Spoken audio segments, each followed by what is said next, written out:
Lily Quinsane. This is another short little video. I wanted to go through each of my characters and talk a little bit more about them because I have them all here on ESO. I have most of them on Soul Calibur, and I have fun making their skins on Minecraft as well because, well, I'm a nerd like that. I do what I want. So we're going to start with first and foremost Charlotte Ravenwatch, or Charlotte Thalis, as she has finally accepted her last name. She is currently in her Gears outfit from when we were at her observatory in the last little live stream. Her story is the most complicated out of all of my characters for literally no reason, but it makes sense because her disorder is ADHD. That's it. She's like the living embodiment of my own ADHD, just turned into a character, and it's great, and I love her so much. She has problems, though, which is hilarious. So, Charlotte Thalis is a full-blood Dunmer. She has silver hair. I draw her all the time. You saw her with her silver hair before. And those of you that's been on the channel for a long time actually saw her character creation. She was originally inspired by my LARP character named Charlotte Willows, which was the last name that I gave her until I started learning more about Elder Scrolls lore. All the lore that I've learned has been through this game and through my friends that I've made through this game over the years. So, the original thought process for her was I was playing a Celestial Templar, because that gave me the ability to use dual wields, but it also gave me the ability to use elemental magic. So you best believe while I was out there, I had two claws, as they called them, in my hands, yelling out some too normal, too normal, too normal, too normal for hours on end, just running around rampant because, well, I spent most of my time in plot. I guess that's why I decided to make my own guild. So she took that on, and she got really good with a bow and with a dual wield sword, this massive cleaver of a sword. However, she has developed over the past 3 years. She is now primarily a spellcaster.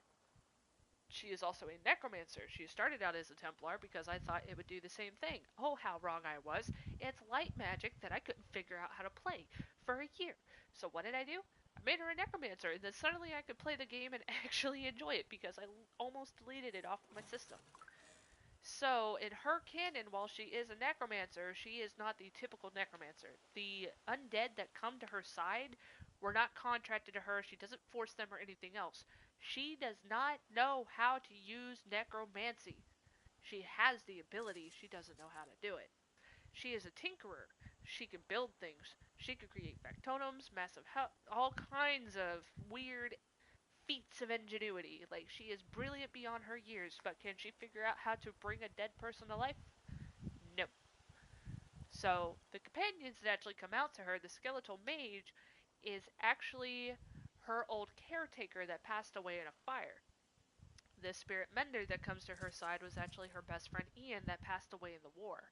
And she was on the front lines of that war because she was a renewable resource for the Pact.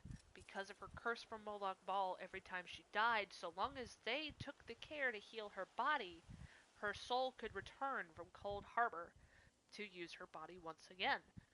So the Tribunal Mages made full use of that capability and turned her into a resource. She was a tool and nothing more, and nobody ever treated her like a person.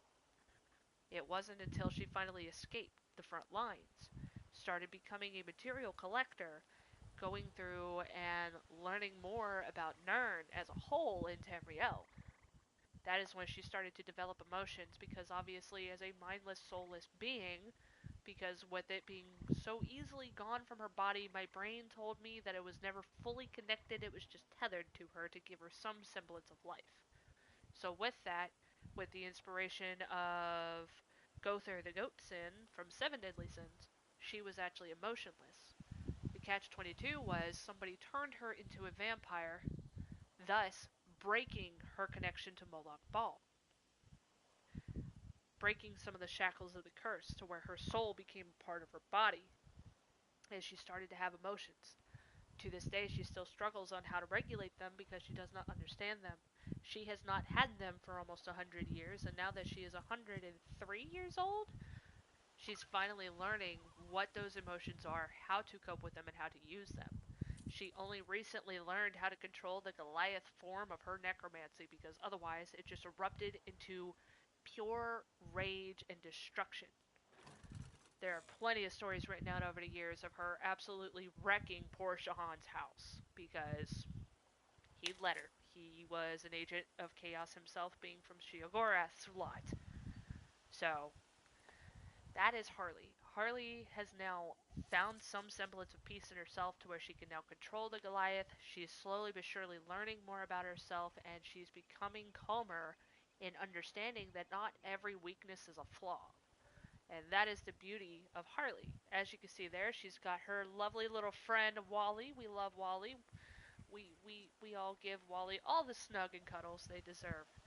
And that red crimson, or no, it's called the crimson Indrik there, was actually given to her as a gift from Onin because Onin got tired of her getting lost in the middle of nowhere. At least the Indrik would be able to go back to Onin's house if something happened. So that became a gift from Onin more as a protective measure because Onin has always had secret, not so secret feelings for Harley. However, he has fallen in love with someone else. But we'll get into that later. So, this is my Tinkerer, Charlotte Thalis. This is Endernil Filnorn. It's one of those ones that make me go try to pronounce my own name. But he is actually Onin's rival. His entire build is built off of the original Onin build. Once the Arcanist came out, I knew what Onin was going to be. That's what he was supposed to be from the start, was something more than just a sorcerer. However, in this canon, this man is only a few hundred years old, and he used to be in the Mages Guild with Onin. He's still a part of the Mages Guild. He is so close to becoming an Archmage, that is his goal in life, is to become an Archmage. That is his whole dream. And he was envious of Onin and Onin's capabilities because everything just seemed so easy to Onin that they became rivals. Onin actually respects this man more than most because it's hard to earn Onin's respect. This is one of the ones that did.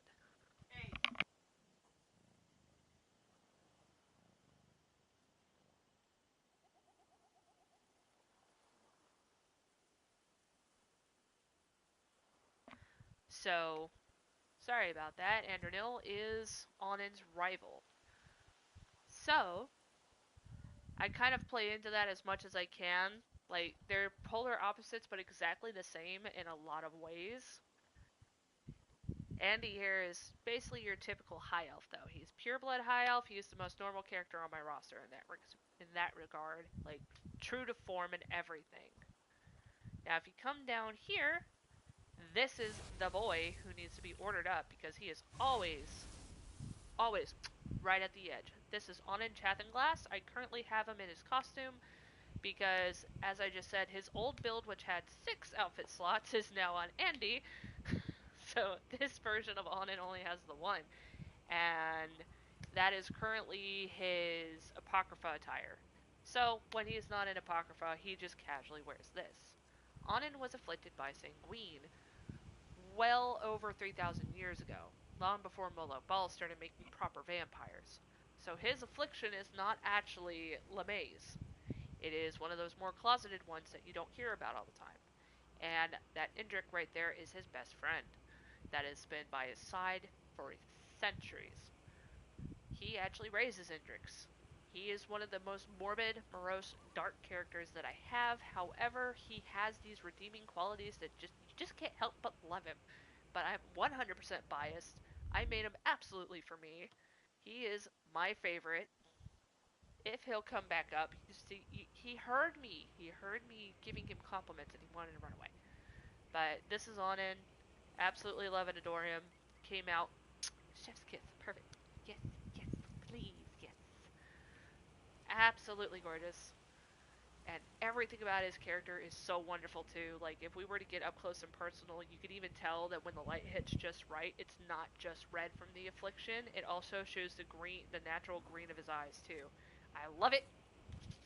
It's one of my favorites. I love him. He's my favorite asshole. We'll put it that way. Skipping past Andy, we go to Tyth, or Tyrithil. Tyth for short, obviously. This man everybody needs at least one, okay? This is my definitely rated R character. Everybody needs a hoe. Let me explain. Everybody needs the seductive type. If they're going to have a massive roster, you got to have diversity somewhere. And here was mine. He is my 100%. He is my personal comic relief. The current canon is if you add your character's name to his book, guess what? Your character could just either have had a good time and, leave it to imagination, or your character could walk up to him and pull a full Jack Sparrow moment and smack him. And it is the best thing ever. It cracks me up every time. Every time a character just walks up to him and just across his face. It is the best thing. He too is an asshole, but he is not the asshole you want to get to know, because this man is Mr. Steal Your Girl.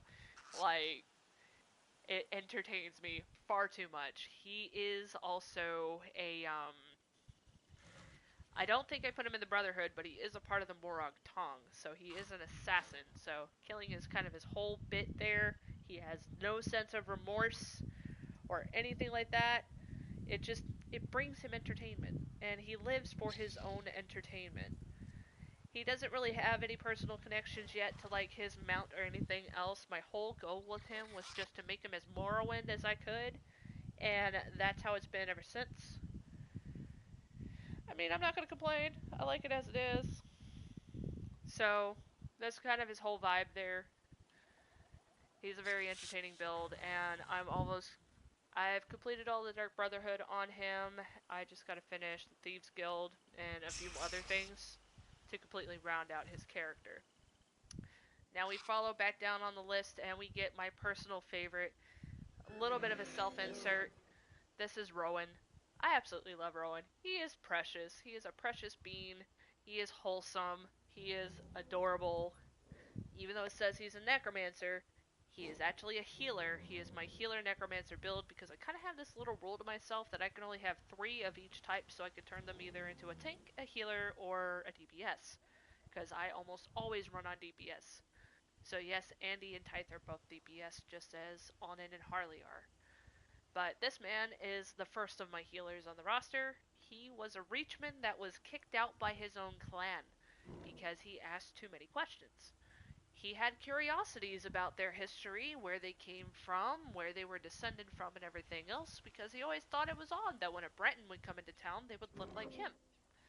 So he had far too many questions that he never actually completed his rites to hear scene. So while he does still have the scars, he never actually fully committed. He is not a Briarheart or anything like that. He was kicked from his clan before he could.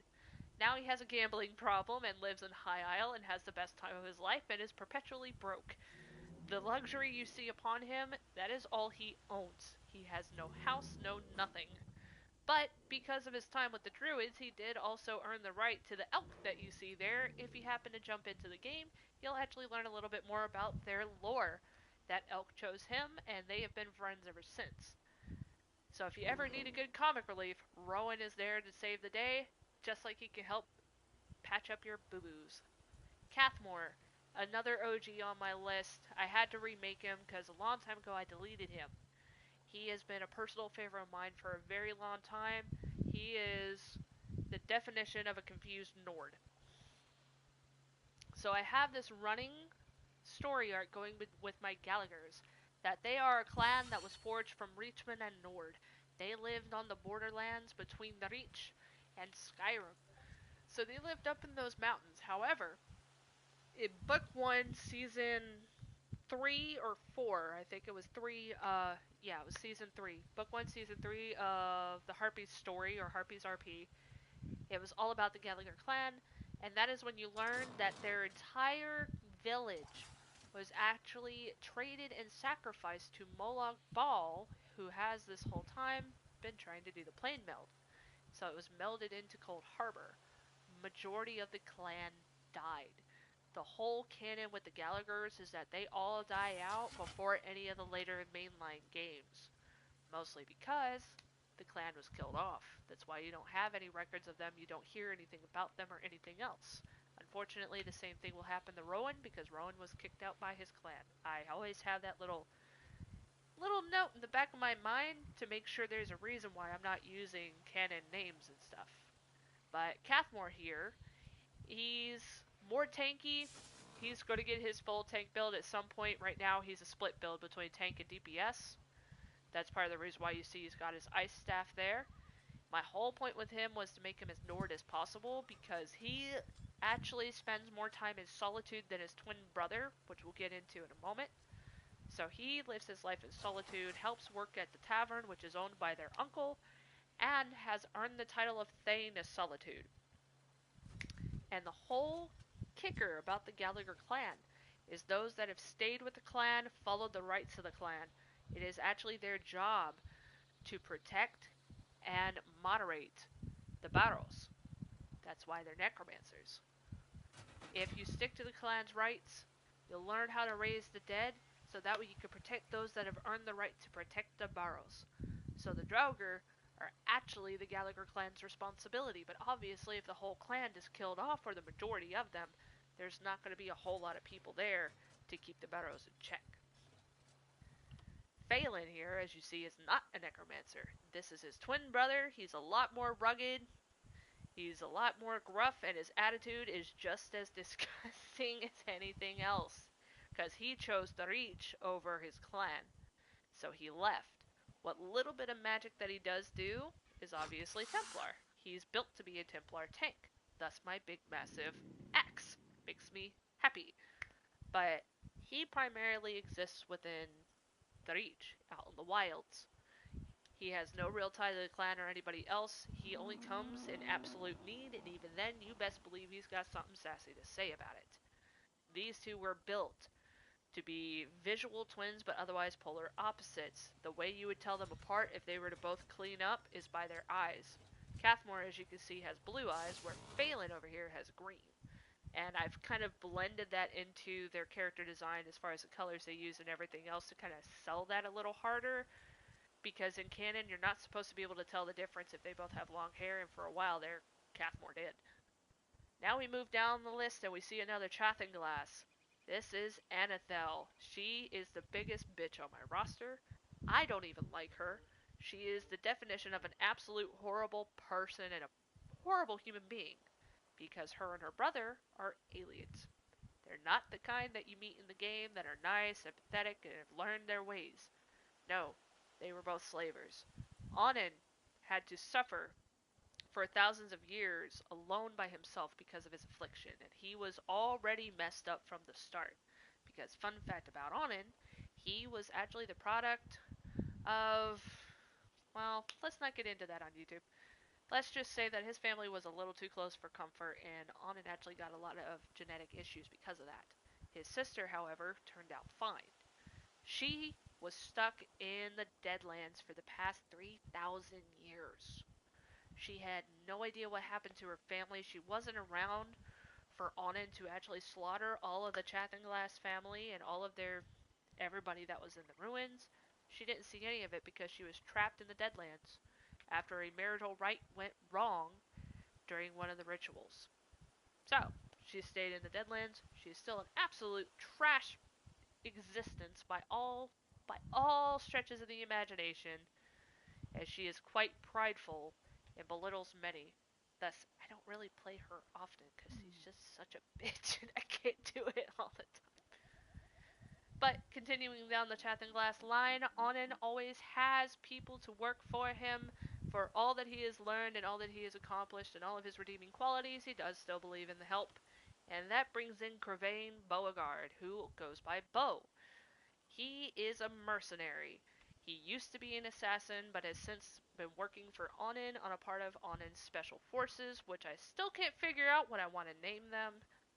But they are a secret group. Their whole job is to keep eyes and ears on everything. This is why Onin is also my lore master. He knows all. In canon, Onin would honestly know about our world and everything else and not want anything to do with it. Beau, on the other hand, knows nothing. He just reports to Onin. He is one of the foot soldiers. He is a delight. He is also an asshole. Nothing about him is nice. Zerai Fletcher, my interdimensional man, he has since been drinking, so he's in a bad mood right now. He is actually from our world, originally from Statesville, North Carolina. In his canon, it bred out of the story canons I was making while playing Gaia Online 12 years ago. He is the original character that I made there, named Jerry Fletcher, and since then, he has diversified and made his way into ESO. How? A magical rift after a massive thunderstorm, which we do get around here in the Carolinas, split the ground as he was walking out of Marty's, and he literally ended up falling through and got stuck here. Ever since then, he has complained about not having his car, not having his toilet, and not having his Netflix. It has just followed him along through, but he has since learned how to just kind of tolerate being a part of Tamriel. He's slowly but surely learning. Sometimes he sounds like he's speaking nonsense when in reality he's just speaking English like we do instead of Tamrielic. So he has chosen to just be a drunkard again. He used to have alcoholism and used to have AA meetings and stuff like that in the wonderful US of A. And now he's basically just an alcoholic in Tamriel, and it makes it their problem.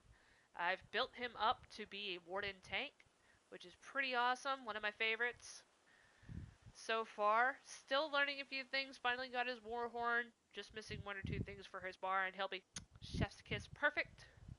Otherwise, he still thinks he looks pretty cool, and I'd like to think that he would know about The Witcher and would not he would go out of his way not to look like Geralt of Rivia.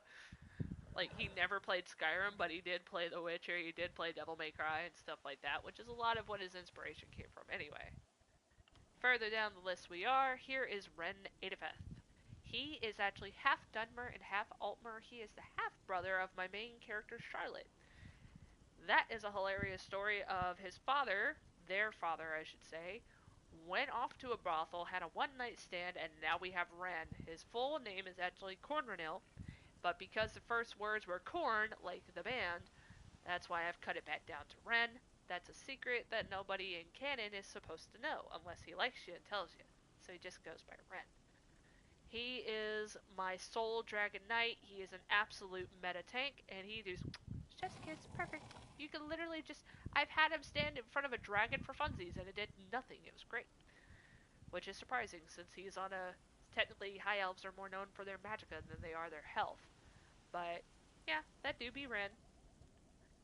He do be a bit goofy looking, but I feel like I would be goofy looking too if I was a mix of a high elf and a dark elf, just saying. Down the list, we have Helpson Morning. He is my Argonian. He has been my sweetheart for the longest time. I know he looks angry, but he's not. He's not. He's pretty harmless. He is actually a healer, and he's going to be the healer build. Originally, I had him as a healer necromancer, but obviously I replaced him with Ren a long time ago. So, he is my healer arcanist. I will be leveling him up soon enough, but he does have a full story because I used to have him on my roster a long time ago. So, Helpson Morning was a slave that got released. He got his freedom. That's fantastic, right? Because the pact came to be and everything else, so he tried to go back to his tribe, but his tribe no longer existed. They lost their hist and they no longer existed. Where he should be dead, he's not, and he's very confused by this. So instead, he's a traveler. He travels to other tribes and he does what he can to help the youngins grow nice and strong and to also help those that are injured. So, you may never see him on the front lines of the Three Banners War, but you may see him from time to time come to help heal people. But, if you can't tell, he's also not afraid to punch you in the face, but that's mostly because he doesn't know any better, and he doesn't understand a lot of Biko tongue, if you will. And last but not least, we have Amelia Thalis. This is actually a ghost. I just don't have, because we're here in the load screen, you can't see her little particle effects because I took it off a while back to work on her stuff. This is actually Charlotte's mother. In Charlotte's canon, Charlotte's mother died, which is why Harley exists. Harley was originally born, which if you don't know, I call Charlotte Harley. There's a whole trade-off thing there. Harley was born stillborn. It's a very sad thing. It's a very horrible thing for mothers to have to go through. And Amelia is the namesake for Harley's middle name. She traded her life for her daughter's. She traded her life so that her child would have a chance to live. And Molag Bal, thus why Harley is cursed by him. was all too willing to accept that trade. So, for a mother's kindness, her daughter will forever be cursed. But at least her daughter gets to experience things. Her life is over. I used to have their father. I used to have Harley's father on my roster once upon a time, Byron, but he was since put out. Byron was a bad guy. He was a villain, 100%. Byron was a villain, Ursava was a villain, and Luciana was a villain. Luciana, in canon, is about to be KO'd, but she's no longer needed on the roster. But that is it for now. Eventually, Amelia, once her story arc is done, which is only a few events that I gotta keep her around for, she's gonna get kicked, and I might bring back my Khajiit. I don't know yet, because I'm not too good with Khajiits, because stealth builds and stand builds are not my strong suit. I struggled hard enough to figure out how to play Tithe. Everything else is a bit of a struggle bus, but I like to try to keep some level of diversity on my roster, even though it doesn't really look like it because I have a whole lot of Omer on there, and a whole lot of Nords. But thank you guys for watching. I hope you guys enjoy my characters. Trust me, there are so many more. I just don't have the slots for all of them. And I hope you guys have a beautiful day. This is your girl, Carly Quinsane, signing out. Bye, guys.